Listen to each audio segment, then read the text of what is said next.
A Little Princess by Frances Hodgson Burnett. Chapter 15. The Magic. When Sarah had passed the house next door, she had seen Ram Das closing the shutters, and caught her glimpse of this room also. "It is a long time since I saw a nice place from the inside," was the thought which crossed her mind. There was the usual bright fire glowing in the grate, and the Indian gentleman was sitting before it. His head was resting in his hand, and he looked as lonely and unhappy as ever. "Poor man," said Sarah, "I wonder what you are supposing."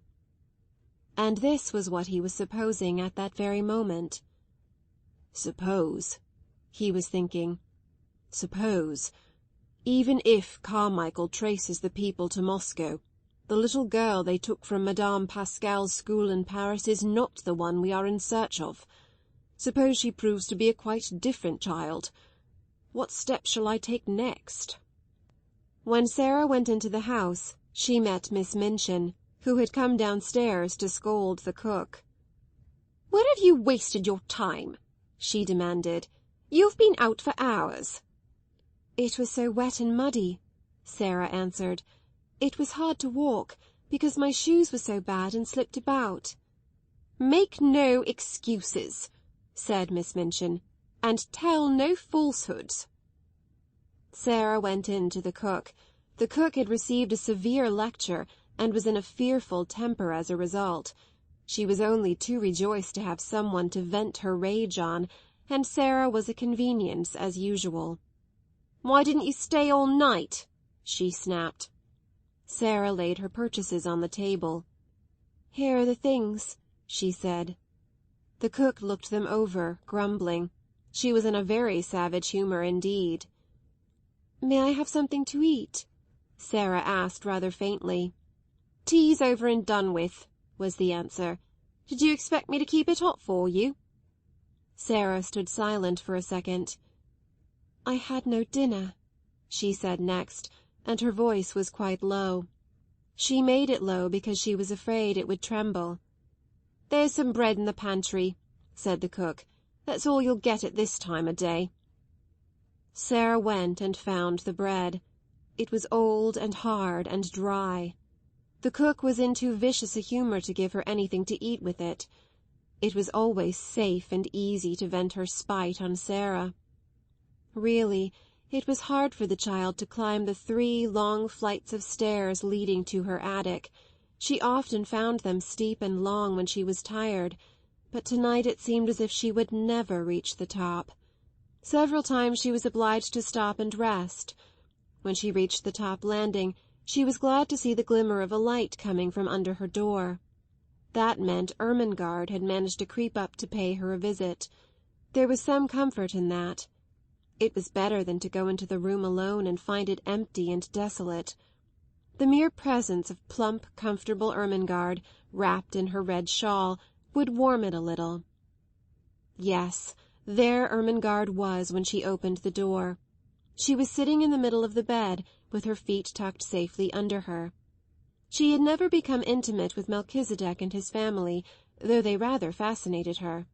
When she found herself alone in the attic, she always preferred to sit on the bed until Sarah arrived. She had, in fact, on this occasion had time to become rather nervous, because Melchizedek had appeared and sniffed about a good deal, and once had made her utter a repressed squeal by sitting up on his hind legs, and, while he looked at her, sniffing pointedly in her direction. "Oh, Sarah," she cried out, "I am glad you have come. Melky would sniff about so. I tried to coax him to go back, but he wouldn't for such a long time. I like him, you know, but it does frighten me when he sniffs right at me. Do you think he ever would jump?" "No," answered Sarah. Ermengarde crawled forward on the bed to look at her. "You do look tired, Sarah," she said. "You are quite pale." "I am tired," said Sarah, dropping on to the lopsided footstool. "Oh, there's Melchizedek, poor thing. He's come to ask for his supper." Melchizedek had come out of his hole as if he had been listening for her footstep. Sarah was quite sure he knew it. He came forward with an affectionate, expectant expression as Sarah put her hand in her pocket and turned it inside out, shaking her head. "I'm very sorry," she said. "I haven't one crumb left. Go home, Melchizedek, and tell your wife there was nothing in my pocket. I'm afraid I forgot because the cook and Miss Minchin were so cross." Melchizedek seemed to understand. He shuffled resignedly, if not contentedly, back to his home. "I did not expect to see you tonight, Ammi," Sarah said. Ermengarde hugged herself in the red shawl. "Miss Amelia has gone out to spend the night with her old aunt," she explained. "No one else ever comes and looks into the bedrooms after we are in bed. I could stay here till morning if I wanted to." She pointed toward the table under the skylight. Sarah had not looked toward it as she came in.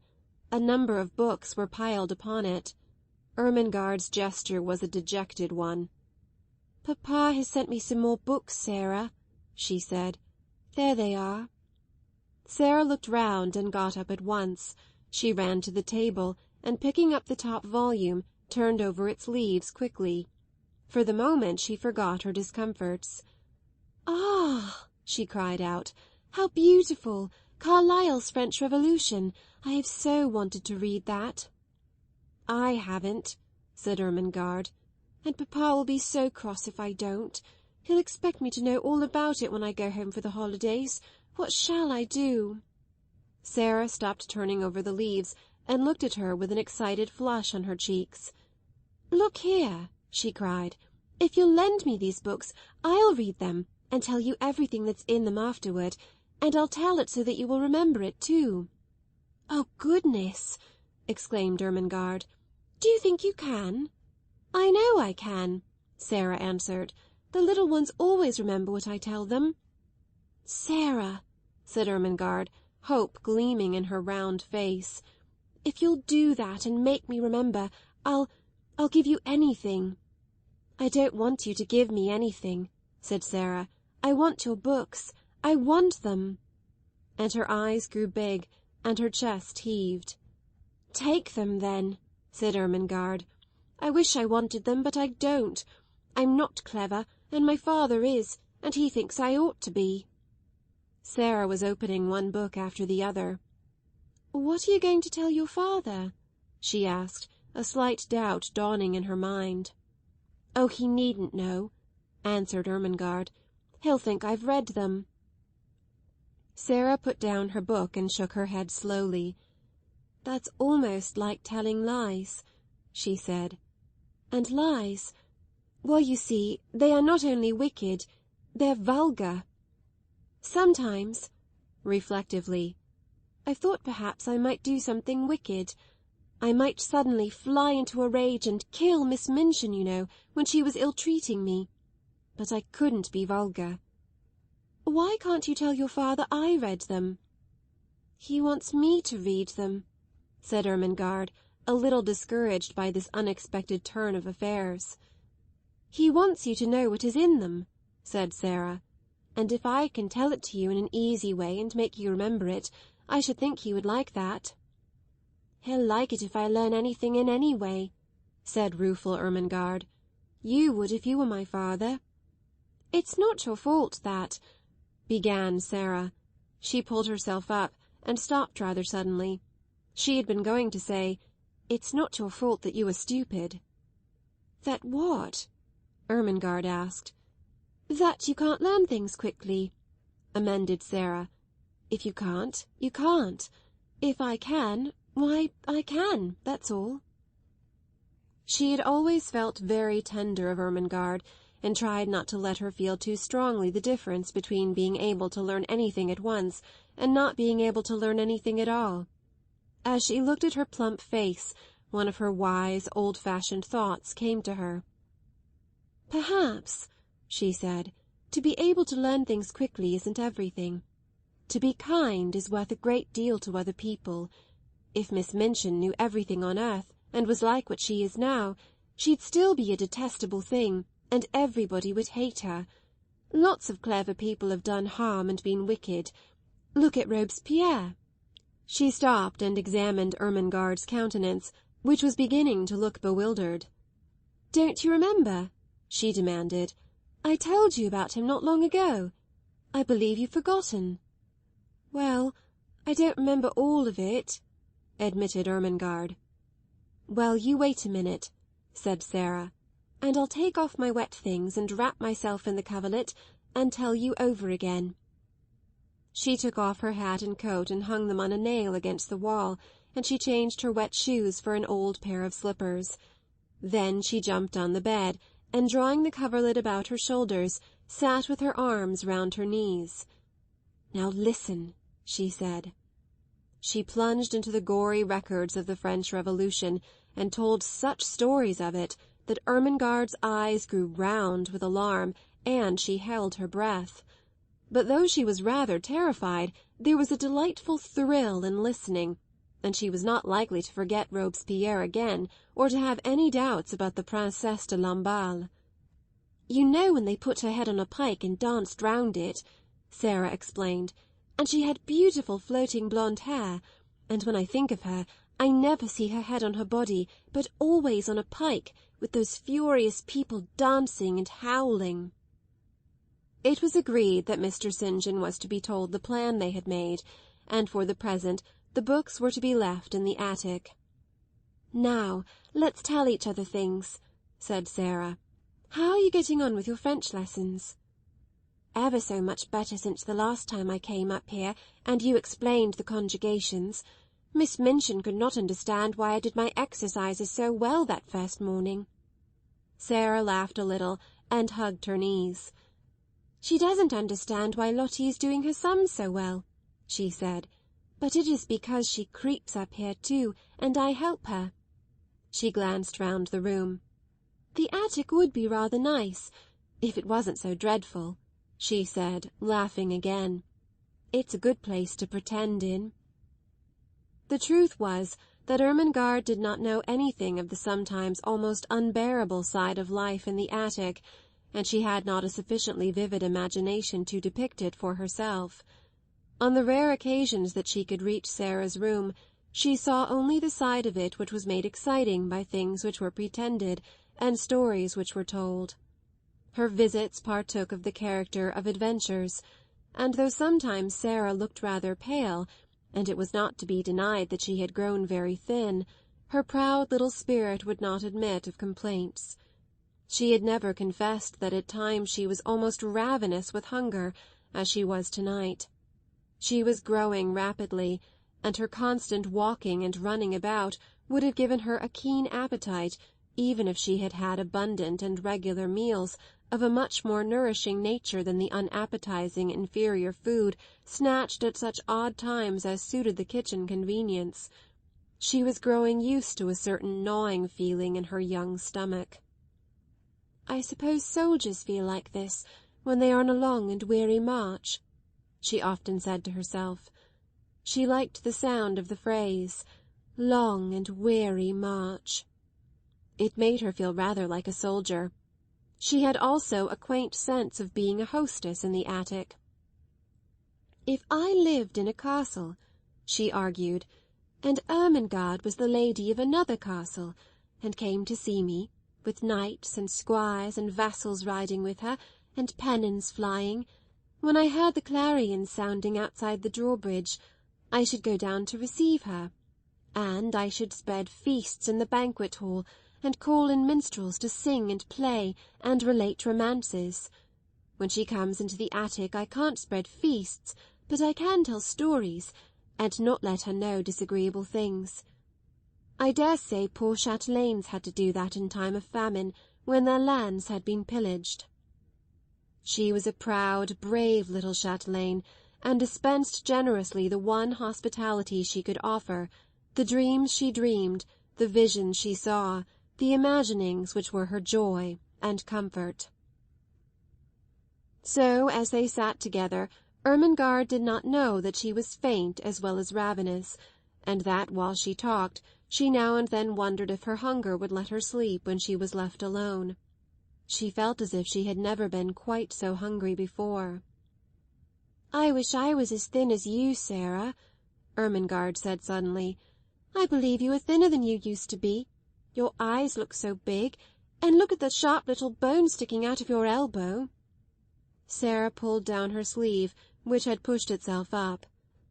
"I always was a thin child," she said bravely, "and I always had big green eyes."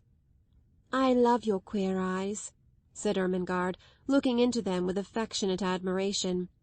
"They always look as if they saw such a long way.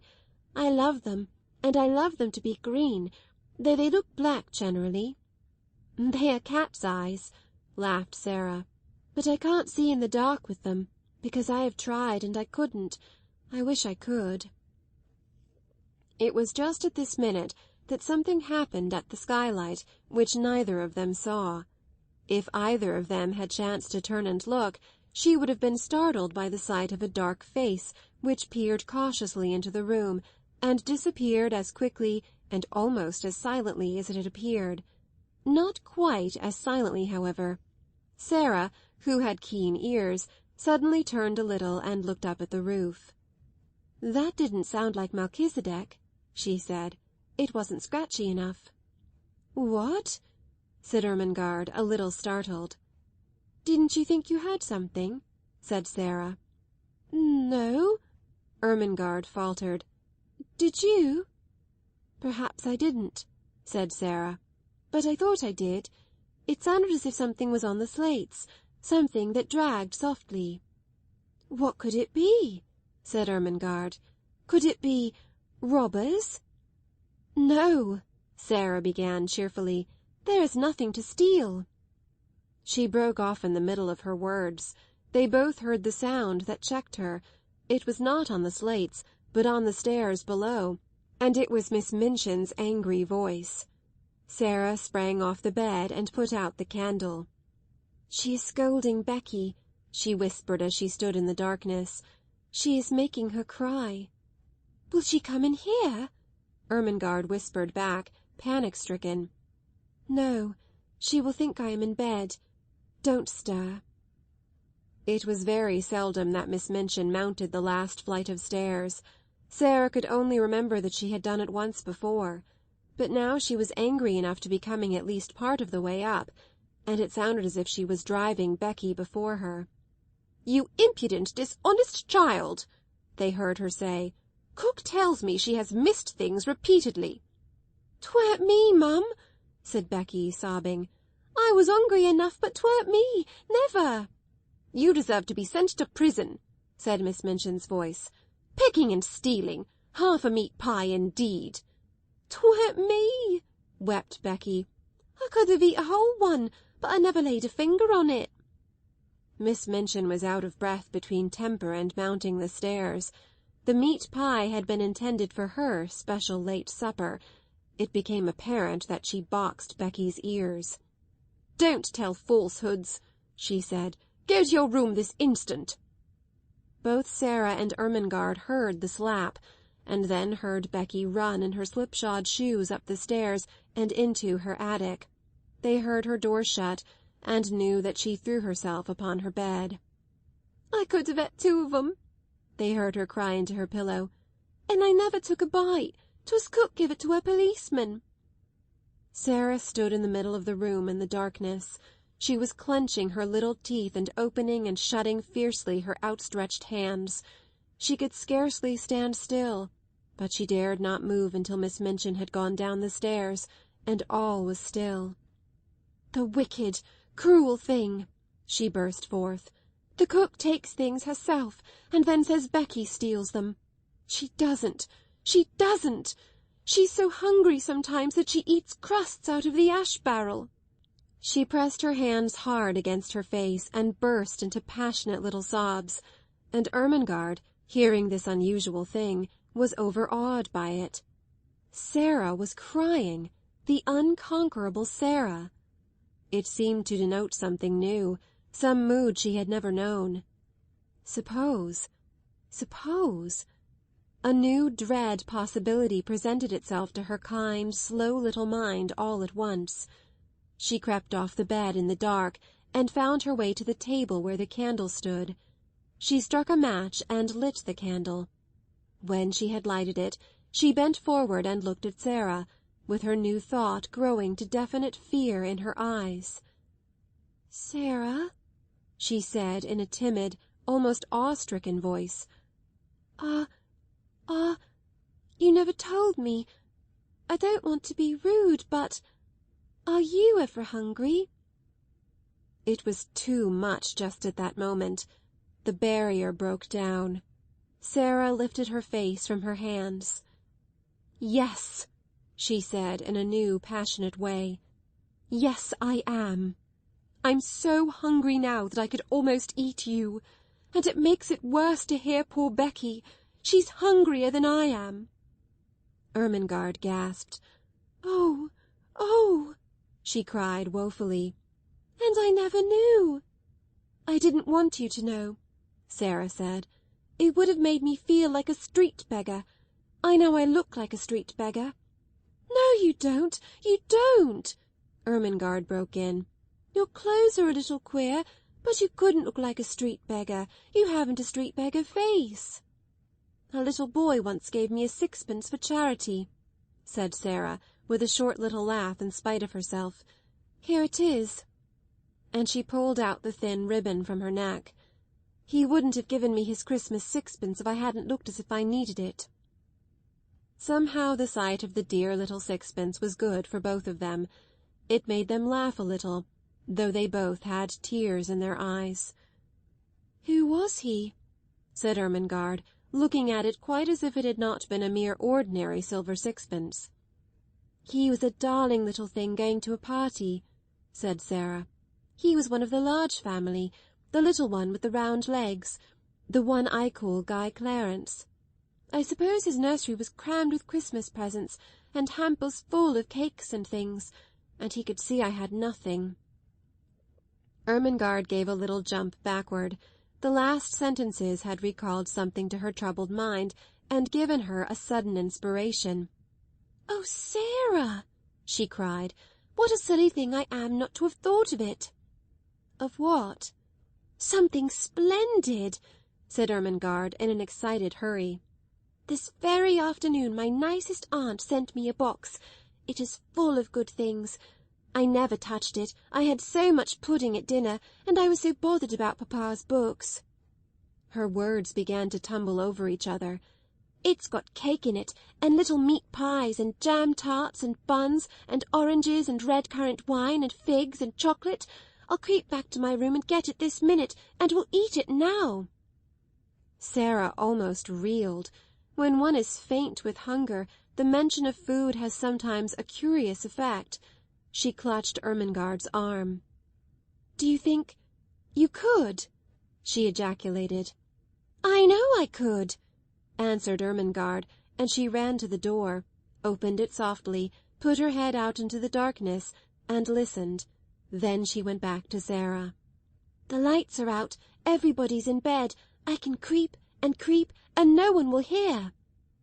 It was so delightful that they caught each other's hands, and a sudden light sprang into Sarah's eyes.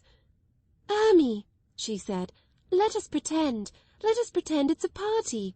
And oh, won't you invite the prisoner in the next cell? Yes, yes, let us knock on the wall now. The jailer won't hear." Sarah went to the wall, through which she could hear poor Becky crying more softly. She knocked 4 times. "That means, come to me through the secret passage under the wall," she explained. "I have something to communicate." 5 quick knocks answered her. "She is coming," she said. Almost immediately the door of the attic opened and Becky appeared. Her eyes were red and her cap was sliding off, and when she caught sight of Ermengarde she began to rub her face nervously with her apron. "Don't mind me a bit, Becky," cried Ermengarde. "Miss Ermengarde has asked you to come in," said Sarah, "because she is going to bring a box of good things up here to us." Becky's cap almost fell off entirely, she broke in with such excitement. "To eat, miss," she said. "Things that's good to eat." "Yes," answered Sarah, "and we are going to pretend a party." "And you shall have as much as you want to eat," put in Ermengarde. "I'll go this minute." She was in such haste that as she tiptoed out of the attic she dropped her red shawl, and did not know it had fallen. No one saw it for a minute or two. Becky was too much overpowered by the good luck which had befallen her. Oh, miss," she gasped. "I know it was you that asked her to let me come. It makes me cry to think of it." And she went to Sarah's side and stood and looked at her worshippingly. But in Sarah's hungry eyes the old light had begun to glow and transform her world for her. Here in the attic, with the cold night outside, with the afternoon in the sloppy streets barely past, with the memory of the awful, unfed look in the beggar-child's eyes not yet faded, this simple, cheerful thing had happened like a thing of magic. She caught her breath. "Somehow, something always happens," she cried, "just before things get to the very worst. It is as if the magic did it. If I could only just remember that always. The worst thing never quite comes." She gave Becky a little cheerful shake. "No, no, you mustn't cry," she said. "We must make haste and set the table." "Set the table, miss?" said Becky, gazing round the room. "What'll we set it with?" Sarah looked round the attic too. "There doesn't seem to be much," she answered, half laughing. That moment she saw something and pounced upon it. It was Ermengarde's red shawl, which lay upon the floor. "Here's the shawl," she cried. "I know she won't mind it. It will make such a nice red tablecloth." They pulled the old table forward and threw the shawl over it. Red is a wonderfully kind and comfortable colour. It began to make the room look furnished directly. "How nice a red rug would look on the floor!" exclaimed Sarah. "We must pretend there is one." Her eye swept the bare boards with a swift glance of admiration. The rug was laid down already. "How soft and thick it is!" she said, with a little laugh which Becky knew the meaning of, and she raised and set her foot down again delicately, as if she felt something under it. "Yes, miss," answered Becky, watching her with serious rapture. She was always quite serious. "What next now?" said Sarah, and she stood still and put her hands over her eyes. "Something will come if I think and wait a little," in a soft, expectant voice. "The magic will tell me." One of her favourite fancies was that, on the outside, as she called it, thoughts were waiting for people to call them. Becky had seen her stand and wait many a time before, and knew that in a few seconds she would uncover an enlightened, laughing face. In a moment she did. "There!" she cried. "It has come! I know now! I must look among the things in the old trunk I had when I was a princess." She flew to its corner and kneeled down. It had not been put in the attic for her benefit, but because there was no room for it elsewhere. Nothing had been left in it but rubbish, but she knew she should find something. The magic always arranged that kind of thing in one way or another. In a corner lay a package so insignificant-looking that it had been overlooked, and when she herself had found it, she had kept it as a relic. It contained a dozen small white handkerchiefs. She seized them joyfully and ran to the table.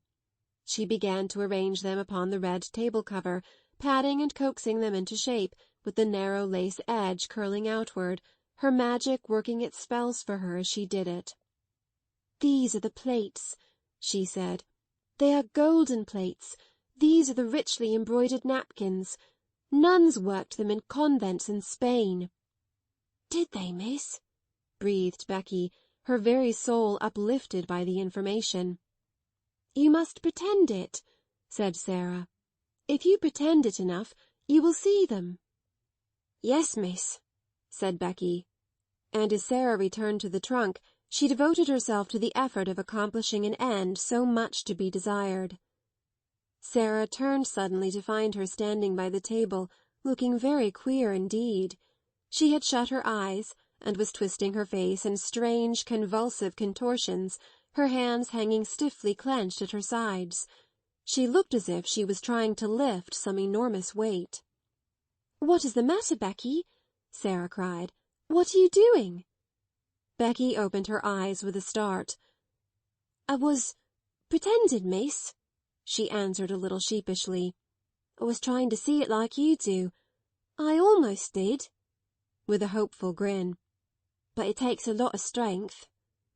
"Perhaps it does if you are not used to it," said Sarah, with friendly sympathy. "But you don't know how easy it is when you've done it often. I wouldn't try so hard just at first. It will come to you after a while. I'll just tell you what things are. Look at these." She held an old summer hat in her hand which she had fished out of the bottom of the trunk. There was a wreath of flowers on it. She pulled the wreath off. "These are garlands for the feast," she said grandly. "They fill all the air with perfume. There's a mug on the washstand, Becky. Oh, and bring the soap dish for a centrepiece." Becky handed them to her reverently. "What are they now, miss?" she inquired. "You'd think they was made of crockery, but I know they ain't." "This is a carven flagon," said Sarah, arranging tendrils of the wreath about the mug. "And this," bending tenderly over the soap dish and heaping it with roses, "is purest alabaster encrusted with gems." She touched the things gently, a happy smile hovering about her lips, which made her look as if she were a creature in a dream. "My, ain't it lovely?" whispered Becky. "If we just had something for bonbon dishes," Sarah murmured. "There!" darting to the trunk again. "I remember I saw something this minute." It was only a bundle of wool wrapped in red and white tissue paper, but the tissue paper was soon twisted into the form of little dishes, and was combined with the remaining flowers to ornament the candlestick which was to light the feast. Only the magic could have made it more than an old table covered with a red shawl and set with rubbish from a long unopened trunk. But Sarah drew back and gazed at it, seeing wonders, and Becky, after staring in delight, spoke with bated breath. "This here," she suggested, with a glance round the attic. "Is it the Bastille now, or has it turned into something different?" "Oh, yes, yes," said Sarah. "Quite different. It is a banquet hall." "My eye, miss!" ejaculated Becky. "A blanket hall!" And as she turned to view the splendours about her with awed bewilderment. "A banquet hall," said Sarah. "A vast chamber where feasts are given. It has a vaulted roof and a minstrel's gallery and a huge chimney filled with blazing oaken logs, and it is brilliant with waxen tapers twinkling on every side." "My eye, Miss Sarah!" gasped Becky again. Then the door opened and Ermengarde came in, rather staggering under the weight of her hamper. She started back with an exclamation of joy. To enter from the chill darkness outside and find oneself confronted by a totally unanticipated festal board, draped with red, adorned with white napery, and wreathed with flowers, was to feel that the preparations were brilliant indeed. "Oh, Sarah!" she cried out. "You are the cleverest girl I ever saw." "Isn't it nice?" said Sarah. "They are things out of my old trunk. I asked my magic, and it told me to go and look." "But oh, miss!" cried Becky. "Wait till she's told you what they are. They ain't just... Oh, miss, please tell her," appealing to Sarah. So Sarah told her, and because her magic helped her, she made her almost see it all. The golden platters, the vaulted spaces, the blazing logs, the twinkling waxen tapers. As the things were taken out of the hamper, the frosted cakes, the fruits, the bonbons, and the wine, the feast became a splendid thing. "It's like a real party," cried Ermengarde. "It's like a queen's table," sighed Becky. Then Ermengarde had a sudden brilliant thought. "I'll tell you what, Sarah," she said. "Pretend you are a princess now, and this is a royal feast." "But it's your feast," said Sarah. "You must be the princess, and we will be your maids of honour." "Oh, I can't," said Ermengarde. "I'm too fat, and I don't know how. You be her." "Well, if you want me to," said Sarah. But suddenly she thought of something else, and ran to the rusty grate. "There is a lot of paper and rubbish stuffed in here," she exclaimed. "If we light it, there will be a bright blaze for a few minutes, and we shall feel as if it was a real fire." She struck a match, and lighted it up with a great specious glow which illuminated the room. "By the time it stops blazing," Sarah said, "we shall forget about its not being real." She stood in the dancing glow and smiled. "Doesn't it look real?" she said. "Now we will begin the party." She led the way to the table. She waved her hand graciously to Ermengarde and Becky. She was in the midst of her dream. "Advance, fair damsels," she said in her happy dream voice, "and be seated at the banquet table. My noble father the king, who is absent on a long journey, has commanded me to feast you." She turned her head slightly toward the corner of the room. "What ho there, minstrels! Strike up with your viols and bassoons. Princesses," she explained rapidly to Ermengarde and Becky, "always had minstrels to play at their feasts. Pretend there is a minstrel gallery up there in the corner. Now we will begin." They had barely had time to take their pieces of cake into their hands, not one of them had time to do more, when they all three sprang to their feet and turned pale faces toward the door, listening, listening. Someone was coming up the stairs. There was no mistake about it. Each of them recognized the angry mounting tread, and knew that the end of all things had come. "It's the missus!" choked Becky, and dropped her piece of cake upon the floor. "Yes," said Sarah, her eyes growing shocked and large in her small white face. "Miss Minchin has found us out." Miss Minchin struck the door open with a blow of her hand.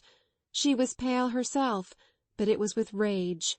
She looked from the frightened faces to the banquet table, and from the banquet table to the last flicker of the burnt paper in the grate.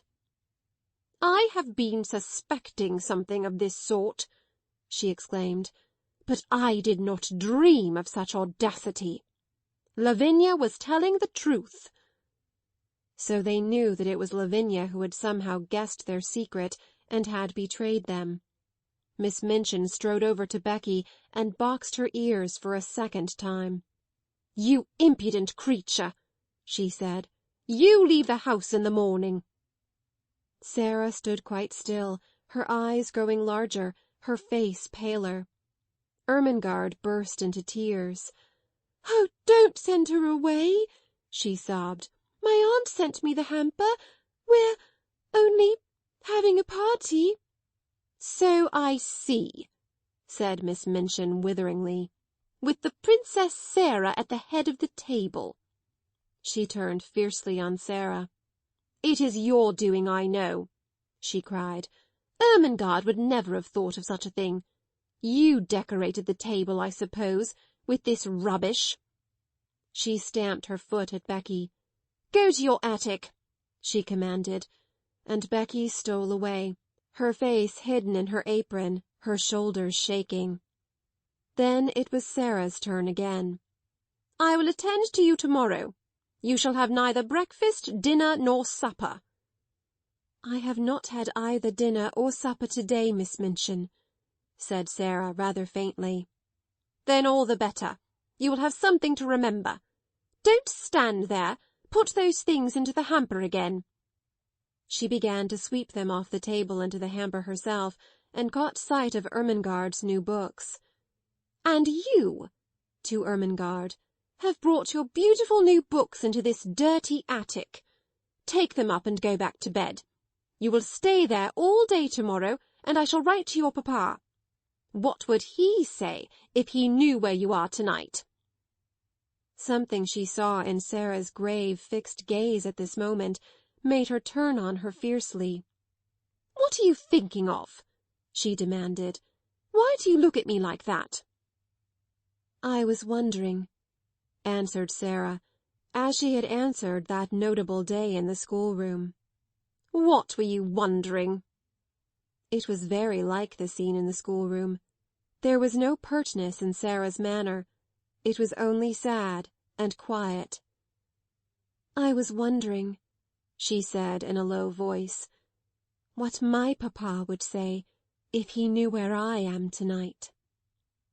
Miss Minchin was infuriated, just as she had been before, and her anger expressed itself, as before, in an intemperate fashion. She flew at her and shook her. "You insolent, unmanageable child!" she cried. "How dare you? How dare you?" She picked up the books, swept the rest of the feast back into the hamper in a jumbled heap, thrust it into Ermengarde's arms, and pushed her before her toward the door.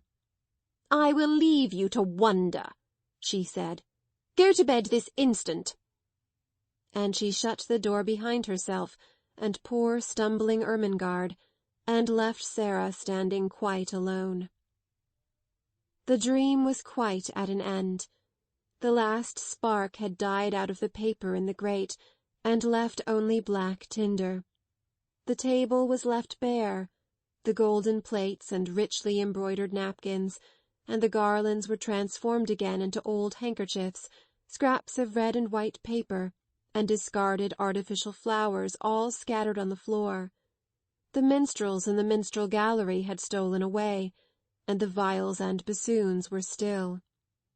Emily was sitting with her back against the wall, staring very hard. Sarah saw her, and went and picked her up with trembling hands. "There isn't any banquet left, Emily," she said, "and there isn't any princess. There is nothing left but the prisoners in the Bastille." And she sat down and hid her face. What would have happened if she had not hidden it just then, and if she had chanced to look up at the skylight at the wrong moment, I do not know. Perhaps the end of this chapter might have been quite different, because if she had glanced at the skylight she would certainly have been startled by what she would have seen. She would have seen exactly the same face pressed against the glass and peering in at her, as it had peered in earlier in the evening when she had been talking to Ermengarde. But she did not look up. She sat with her little black head in her arms for some time. She always sat like that when she was trying to bear something in silence. Then she got up and went slowly to the bed. "I can't pretend anything else while I am awake," she said. "There wouldn't be any use in trying. If I go to sleep, perhaps a dream will come and pretend for me." She suddenly felt so tired, perhaps through want of food, that she sat down on the edge of the bed quite weakly. "Suppose there was a bright fire in the grate, with lots of little dancing flames," she murmured. "Suppose there was a comfortable chair before it, and suppose there was a small table near, with a little hot supper on it. And suppose," as she drew the thin coverings over her, "suppose this was a beautiful soft bed, with fleecy blankets and large downy pillows. Suppose. And her very weariness was good to her, for her eyes closed, and she fell fast asleep. She did not know how long she slept, but she had been tired enough to sleep deeply and profoundly, too deeply and soundly to be disturbed by anything, even by the squeaks and scamperings of Melchizedek's entire family, if all his sons and daughters had chosen to come out of their hole to fight and tumble and play. When she awakened, it was rather suddenly, and she did not know that any particular thing had called her out of her sleep. The truth was, however, that it was a sound which had called her back, a real sound, the click of the skylight as it fell in closing after a lithe white figure, which slipped through it and crouched down close by upon the slates of the roof, just near enough to see what happened in the attic, but not near enough to be seen. At first she did not open her eyes. She felt too sleepy, and, curiously enough, too warm and comfortable. She was so warm and comfortable indeed that she did not believe she was really awake. She never was as warm and cosy as this, except in some lovely vision. "What a nice dream," she murmured. "I feel quite warm. I don't want to wake up." Of course it was a dream. She felt as if warm, delightful bedclothes were heaped upon her. She could actually feel blankets, and when she put out her hand it touched something exactly like a satin-covered eider-down quilt. She must not awaken from this delight. She must be quite still and make it last. But she could not. Even though she kept her eyes closed tightly, she could not. Something was forcing her to awaken, something in the room. It was a sense of light and a sound, the sound of a crackling, roaring little fire. "Oh, I am awakening," she said mournfully. "I can't help it. I can't." Her eyes opened in spite of herself, and then she actually smiled, for what she saw she had never seen in the attic before, and knew she never should see. "Oh, I haven't awakened," she whispered, daring to rise on her elbow and look all about her. "I am dreaming yet." She knew it must be a dream, for if she were awake, such things could not be. Do you wonder that she felt sure she had not come back to earth? This is what she saw. In the grate there was a glowing, blazing fire. On the hob was a little brass kettle, hissing and boiling. Spread upon the floor was a thick, warm, crimson rug. Before the fire a folding chair, unfolded, and with cushions on it. By the chair a small folding table, unfolded, covered with a white cloth, and upon it spread small covered dishes, a cup, a saucer, a teapot. On the bed were new warm coverings and a satin-covered down quilt. At the foot a curious wadded silk robe, a pair of quilted slippers, and some books. The room of her dream seemed changed into fairyland, and it was flooded with warm light, for a bright lamp stood on the table, covered with a rosy shade. She sat up, resting on her elbow, and her breathing came short and fast. "It does not melt away," she panted. "Oh, I never had such a dream before." She scarcely dared to stir, but at last she pushed the bedclothes aside and put her feet on the floor with a rapturous smile. "I am dreaming. I am getting out of bed," she heard her own voice say. And then, as she stood up in the midst of it all, turning slowly from side to side, "I am dreaming it stays real. I'm dreaming it feels real. It's bewitched, or I'm bewitched. I only think I see it all." Her words began to hurry themselves. "If I can only keep on thinking it," she cried, "I don't care. I don't care." She stood panting a moment longer, and then cried out again. "Oh, it isn't true," she said. "It can't be true.